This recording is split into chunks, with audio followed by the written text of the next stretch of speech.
तो let's start.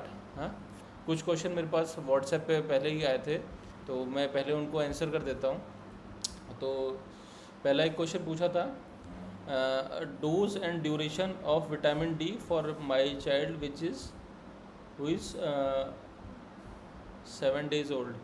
तो dose of vitamin D actually जो इंडिया में बेबी डिलीवर होते हैं, तो उसके लिए क्या है कि विटामिन डी का जो डोज़ है वो 400 इंटरनेशनल यूनिट है, जो कि दिन में एक बार देना होता है 1 साल तक के लिए।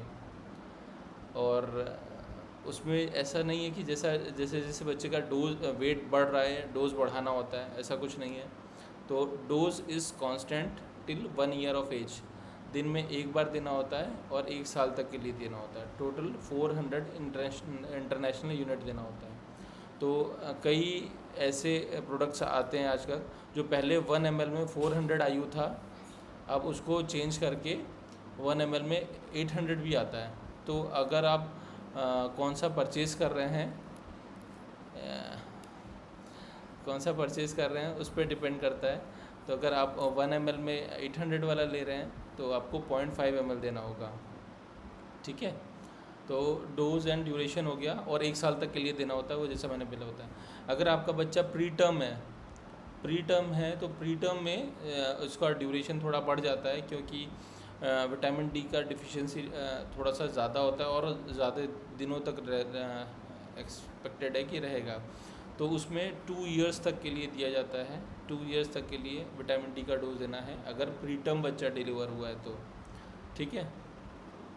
So this is for question 1। एक और क्वेश्चन था, my child is having fever for 1 day, which antibiotic should I give.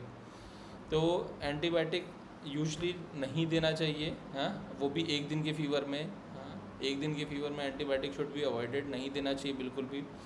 तो इन केस आपको लग रहा है, पहले तो मैं बता दूं, antibiotic is for bacterial infection. हाँ, बैक्टीरिया के इन्फेक्शन के लिए एंटीबायोटिक दिया जाता है। And how you are very sure कि ये एंटीबायोटिक ये जो फीवर आया है वो बैक्टीरिया की वजह से, वायरस की वजह से, फंगस की वजह से, किसकी वजह से, तो यू आर नॉट नोइंग। तो पहले दिन एंटीबायोटिक ऐड करना बिल्कुल भी एडवाइजेबल नहीं है।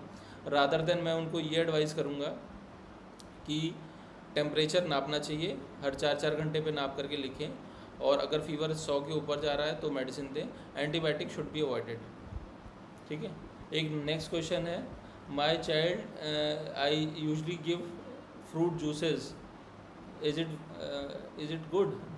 सो fruit juices should not be given for a child जो अच्छे से, जिसके दांत आ चुके हैं, जो टीथ है, उसको फ्रूट जूस नहीं देना चाहिए बिल्कुल भी। अगर नेचुरल फ्रूट जूस है तो भी अवॉइड करना चाहिए। आप प्रॉपर रॉ फ्रूट्स दें, वो ज़्यादा अच्छा है। दांत से बच्चा जब चबाता है तो उसके मैस्टर मसल्स और ये जो है जॉ मजबूत होते हैं, ठीक है। फाइबर्स उसको जो उसके गट के लिए अच्छे रहते हैं, जो कि उसका स्टूल जो है वो अच्छा रहता है।